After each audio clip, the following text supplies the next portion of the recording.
जिंदगी पर बीती हुई ये रोंगटे खड़े कर देने वाली कहानी सुनकर हर वो आंख नम हो जाए जो सच में दूसरों के दर्द को महसूस करना जानती हो। जब भी इस किस्से को याद करती हूँ तो दिल खून के आंसू रोता है। मेरे पास अल्फाज नहीं है, बस इतना कहना चाहूंगी, मेरे जैसी जिंदगी खुदा किसी दुश्मन को भी ना दे। मेरा नाम महक है। मेरी माँ लोगों के घरों में साफ सफाई का काम करती थी। लोगों के झूठे बर्तन धोकर, झाड़ू लगाकर, ये सब काम करके मेरी माँ हमारा पेट पालती थी। कुछ साल पहले बाबा को फालिज मार गया, जिससे गुर्बत ने घर में और भी डेरा डाल लिया। इधर मैंने भी जवानी की दहलीज पर कदम रख दिया था, जिससे मेरी माँ और भी चिंतित रहने लगी। मेरी उम्र 17 साल थी। मैं खूब पढ़ना चाहती थी, लेकिन जब मैं अपने घर के हालात देखती तो मुझे बहुत दुख होता था कि मेरी माँ कितनी जद्दोजहद करके हमारा पेट पाल रही है। किस तरह वो इतनी परेशानी भरकर बाबा की दवाइयों का खर्चा उठाती है। कभी कभी तो ये सब सोचकर मैं रोने लगती थी कि अल्लाह ने मेरे माँ बाप के नसीब कैसे लिखे हैं। अल्लाह को जरा भी तरस नहीं आया मेरी माँ का मुकद्दर लिखते वक्त। मैं तो कभी कभी ये भी सोचती थी कि काश अल्लाह मुझे लड़का बनाकर भेजता, मैं अपने माँ बाप का इस बुढ़ापे में सहारा बन जाती। लेकिन ये तो सिर्फ सोचने की बात है, होता वही है जो रब चाहता है। 10वीं क्लास के बाद मैंने स्कूल छोड़ दिया और घर के काम काज में माँ का हाथ बटाने लगी। कभी कभी वो मुझे भी अपने साथ काम पर ले जाती। मैंने अपना सारा बचपन ऐसे ही गुर्बत में गुजारा। मैं बहुत ही नर्म और नाजुक लड़की थी। दूधिया रंग, निहायत ही खूबसूरत थी। वक्त गुजरता रहा, मैं 20 साल की हो गई।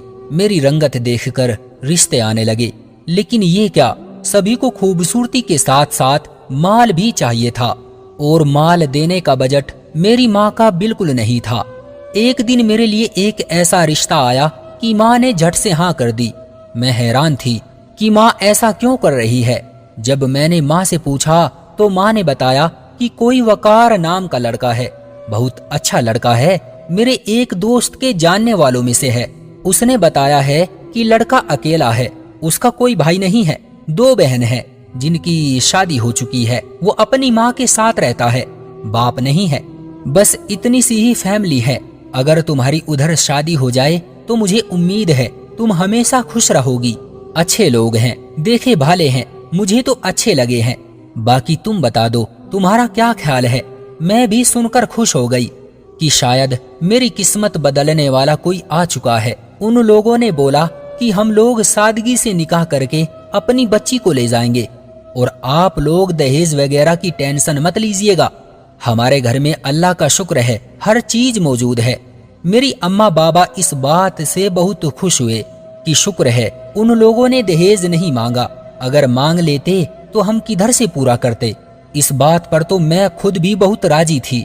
निकाह के लिए उन लोगों ने सिर्फ 1 हफ्ता दिया था। इतनी जल्दी निकाह करना भी कुछ समझ में नहीं आया था, लेकिन खैर जैसे तैसे करके निकाह हो गया और मैं उन लोगों के घर पहुंच गई। घर खूबसूरत था, 3 मंजिला घर, मार्बल लगा हुआ था। मैं देखकर एक लम्हे के लिए तो हैरत में ही पड़ गई थी। जब अपने कमरे में आई तो वो भी अच्छा सजा हुआ था। मुझे एक लम्हे के लिए अपनी किस्मत पर यकीन ही नहीं आ रहा था कि मेरी किस्मत भी इस कदर अच्छी हो सकती है। वकार बहुत अच्छे इंसान थे और सबसे बड़ी बात, मेरी सास बहुत अच्छी थी, मुझसे बहुत प्यार करती थी। शादी को इतने दिन हो चुके थे, आज तक भी मेरी सास मेरे बहुत सारे काम खुद ही करके देती थी। मैं बहुत खुश थी कि शौहर तो अच्छे मिले ही हैं, सास भी बहुत अच्छी मिली है।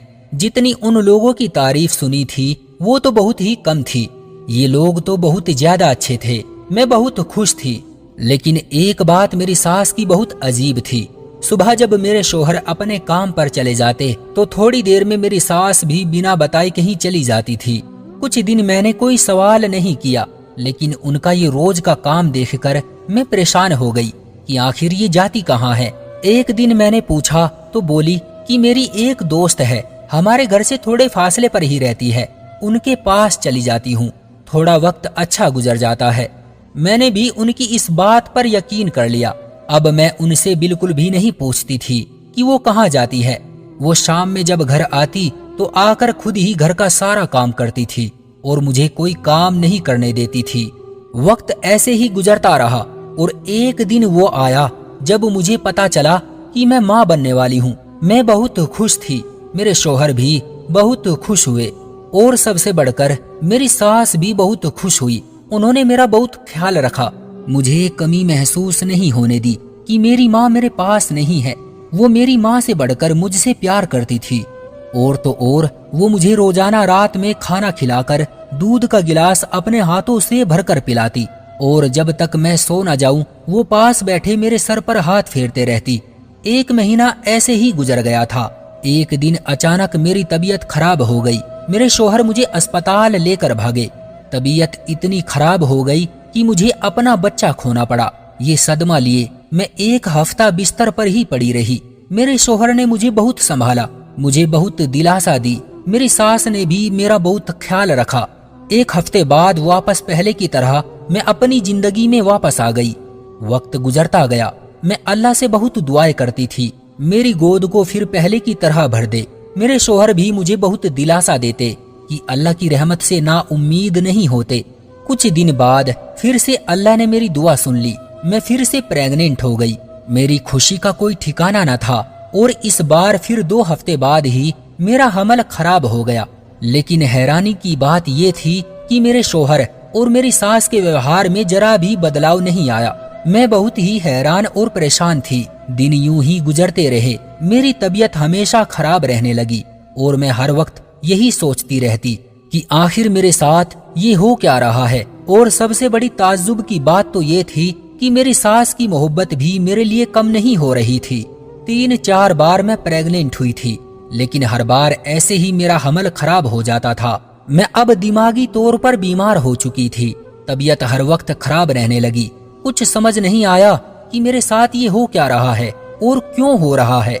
वैसे तो मेरी सास मेरा बहुत ख्याल रखती थी, लेकिन जब मैं कहती कि मुझे दवाई चाहिए तो मुझे साथ ले जाने के बजाय खुद ही डॉक्टर के पास चली जाती और मुझसे कहती, मेरी बेटी तू बाहर मत जाया कर, जमाना बहुत खराब है।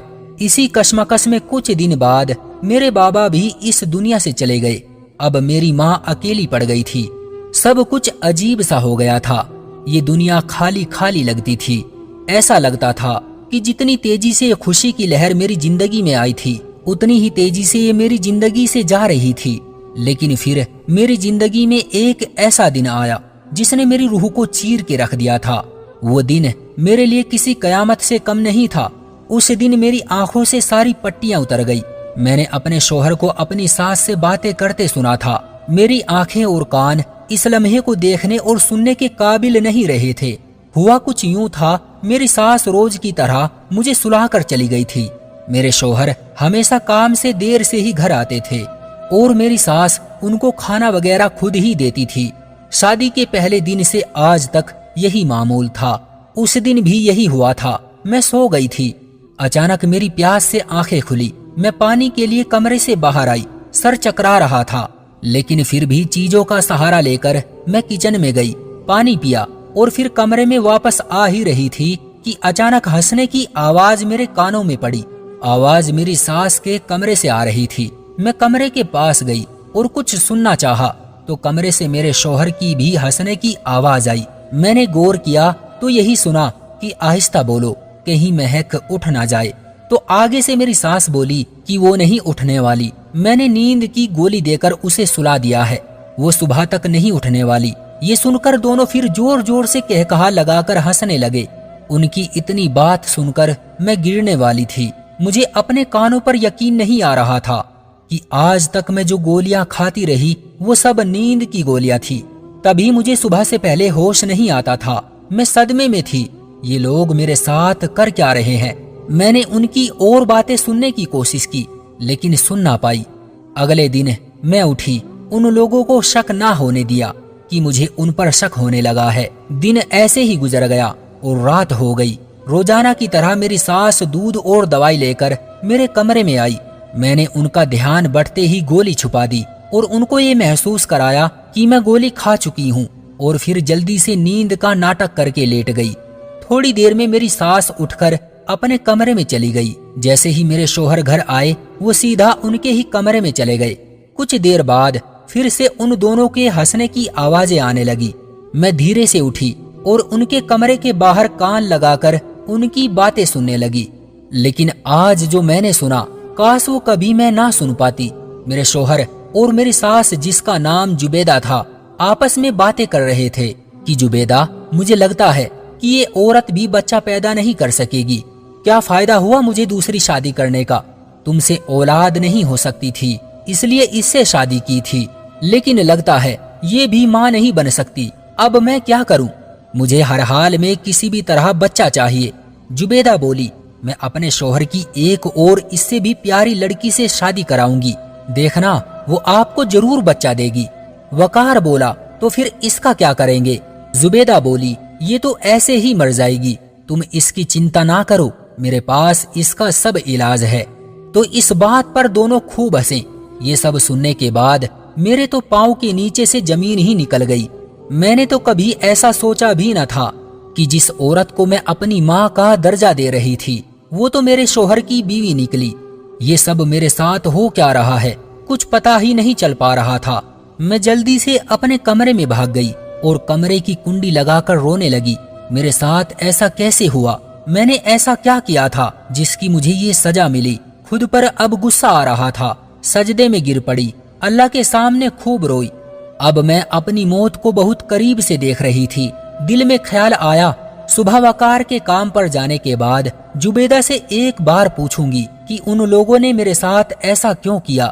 زندگی تو میری اب ختم ہونے ہی والی ہے، لیکن ایک بار ان سے جواب ضرور لوں گی۔ روتے روتے پوری رات بیت گئی۔ صبح جب وقار کام پر جا چکے تو میں اٹھی اور سیدھے زبیدہ کے کمرے میں چلی گئی۔ زبیدہ میری طرف دیکھ کر حیران رہ گئی کہ میں ایسے اس کے کمرے میں کیسے آ گئی۔ میں سیدھے اس کے قریب جا کر اس کا ہاتھ پکڑ کر بیٹھ گئی۔ زبیدہ، تم نے میرے ساتھ ایسا کیوں کیا؟ اتنا بڑا دھوکا تم کیسے کر سکتی ہو میرے ساتھ ایسا؟ میرے یہ سوال زبیدہ کو چونکا دینے والے تھے۔ وہ ترنت سمجھ گئی کہ اسے سب کچھ پتا چل چکا ہے۔ اسی وقت زبیدہ اپنے اصلی روپ میں آ گئی اور بولی، تمہاری اب ہمیں ضرورت نہیں ہے، میں بچہ پیدا نہیں کر سکتی، اس لیے میں نے اور وقار نے مل کر یہ سب کیا، لیکن میں یہ بھی نہیں چاہتی کہ وقار کی میرے علاوہ کبھی بھی اولاد ہو، اس لیے میں تمہارے بچے بھی مارتی رہی اور تمہیں ایسی دوائیاں دیتی رہی جس سے اب تم اندر سے بالکل خالی ہو گئی ہو۔ بہت جلد اب تم اوپر پہنچ جاؤ گی۔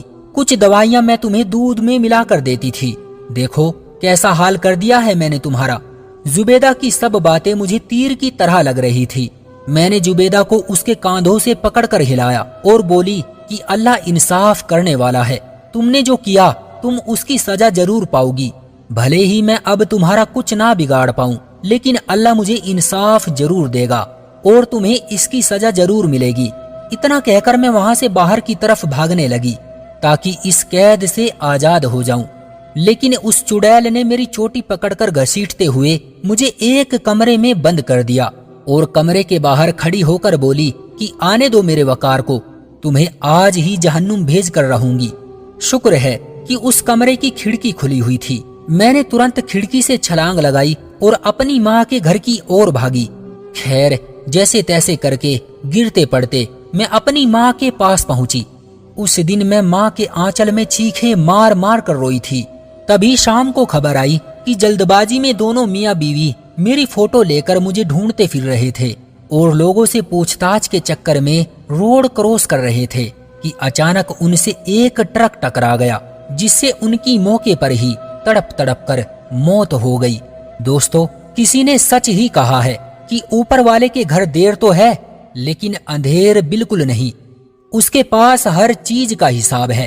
آپ کا اس کہانی کے بارے میں کیا کہنا ہے؟ کومنٹ کر کے ہمیں ضرور بتائیں۔ ویڈیو کو لائک کر دیجئے اور اسی طرح کی کہانیاں لگاتار دیکھنے اور سننے کے لیے چینل کو سبسکرائب کر کے گھنٹی کو دبا کر آل پر سیٹ کر لیجئے تاکہ آنے والی ویڈیو کا نوٹیفیکیشن آپ کے پاس ترنت پہنچے۔ میں ملتا ہوں آپ سے اگلی ویڈیو میں، تب تک کے لیے دھنیہ واد۔